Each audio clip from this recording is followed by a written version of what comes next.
Hello friends, welcome back to my channel English with Ritesh Poonia. Friends, आज के इस video में हम डिस्कस करने जा रहे हैं the three most common words of English. Can you guess it? क्या कहा? नहीं। आई लव यू, बिल्कुल भी नहीं। ये जो तीन वर्ड्स हैं, ये आप रोज सुनते हैं, यूज भी करते हैं, लेकिन फिर भी आप कंफ्यूज रहते हैं। आप नहीं समझ पाते कि इनका कहाँ यूज करना है, किसके साथ इसका यूज करना है, क्या इनका कोई मीनिंग भी होता है या कोई मीनिंग नहीं होता है। जानेंगे आज के इस वीडियो में। बने रहिए वीडियो के लास्ट तक। सबसे पहले बात करते हैं इन थ्री वर्ड्स से। ये तीन कॉमन वर्ड्स है, has, have and had. First of all let's know where to use these three words. Has और हैव ये दोनों पॉजिटिव भी यूज होंगे। हैज का यूज सिंगुलर नाउन और प्रोनाउन के साथ होता है, जैसे he, she, it, Mohan, Geeta, child, boy, a girl. वही हैव का यूज हम प्लूरल नाउन या प्रोनाउन के साथ यूज करते हैं, Mohan and Sohan, children, they, we, you, I. Past में हम यूज करते हैं हेड को, लेकिन हेड एक फ्री वर्ड है। हेड इस बात की परवाह नहीं करता कि वो सिंगुलर के साथ यूज हो या प्लूरल के साथ। वो सिंगुलर के साथ भी जाएगा और प्लूरल के साथ भी जाएगा।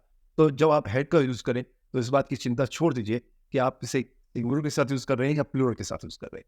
आप दोनों के साथ हेड का यूज कर सकते हैं। बस ध्यान आपको ये रखना है कि हैज हैव हम पॉजिटिव में यूज करते हैं और हेड करते हैं यूज पास्ट में। The first use of has, have and had is eat and drink. Eat का मतलब होता है खाना, ड्रिंक का मतलब होता है पीना। ये दोनों वर्ड वर्ब है। ईट की फर्स्ट फॉर्म होती है ईट, सेकंड एट, थर्ड होती है ईटन। उसी तरह से ड्रिंक की फर्स्ट फॉर्म ड्रिंक होती है, second form drank and third form is drunk. अगर आप इसे पॉजिटिव में यूज कर रहे हैं तो आप कहेंगे कि मैं अपना ब्रेकफास्ट यूजुअली 8 बजे लेता हूँ। I usually eat my breakfast at 8। यहाँ पर ईट को पूरी तरह से आप रिप्लेस कर सकते हैं हैव से, क्योंकि आई है तो हैव आएगा, शी होता तो हैज आता। तो I usually have my breakfast at 8। तो यहाँ पर हैव ईट का मीनिंग दे रहा है। शी ड्रैंक सम वाटर, उसने कुछ पानी पिया।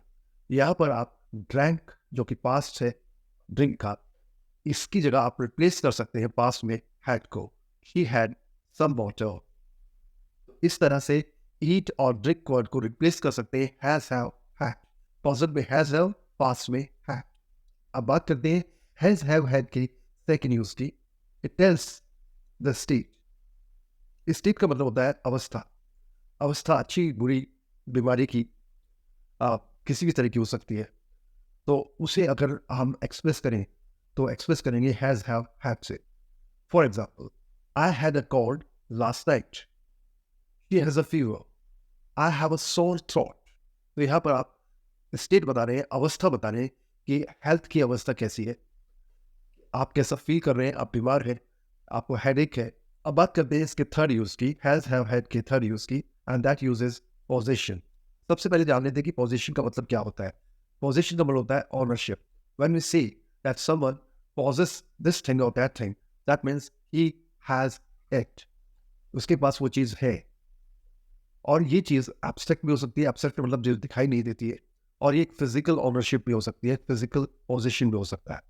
इसे कुछ एग्जांपल से ऐसे समझिए कि शी हैड अ हाउस, उसके पास एक घर था। तो घर क्या होता है? एक फिजिकल पोजीशन है, एक फिजिकल ऑनरशिप है। लेकिन एब्स्ट्रैक्ट पोजीशन मतलब है जब मैं कहता हूँ कि I have some doubts.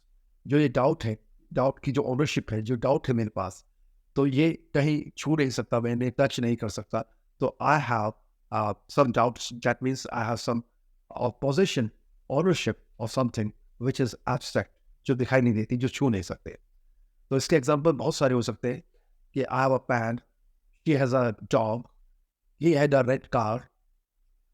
And the fourth use of has, have, had is according to the tense. जैसे कि present tense में present perfect tense, present perfect continuous tense, past में हम यूज करते हैं past perfect tense और past perfect continuous tense। इन tenses में has have had का यूज़ किस तरह से होता है, ये सीखना है आपको, तो हमारी एक प्ले लिस्ट है पास्ट परफेक्ट टेंस की, प्रेजेंट परफेक्ट टेंस की, पास्ट परफेक्ट कंटीन्यूअस टेंस की, प्रेजेंट परफेक्ट कंटीन्यूअस टेंस की। आप उस प्ले लिस्ट में जाकर इनका यूज़ सीख सकते हैं। इससे पहले कि हम इस वीडियो को समाप्त करें, फिर से समझ लीजिए कि ईट और ड्रिंक की जहाँ पर आप यूज़ करते हैं उनको रिप्लेस कर सकते हैं हम हैज़ हैव हैड से। और कोई स्टेट बतानी हो आपको, प्रेजेंट की हो या पास्ट की, आपकी जो अवस्था है वहाँ पर भी आप हैज़ हैव हैड का यूज़ करेंगे। इसके अलावा जो पोजीशन है आपका, ओनरशिप है कि आपके पास क्या है और क्या नहीं है, उसके पास क्या है और क्या नहीं है, उसको अगर आपको बताना है तो हैज़ और हैव हैड का यूज़ करते हुए आप बताएंगे। आई जस्ट होप कि आपने हैज़ हैव हैड के यूजेस को समझ लिया है। और अगर किसी भी तरीके से इस वीडियो ने आपकी नॉलेज में कुछ ऐड किया है तो don't forget to subscribe the channel, like the video, और कुछ कमेंट भी करना चाहे तो वो भी कर सकते हैं आप। मिलता हूँ अगले वीडियो में। Till then keep learning. Bye.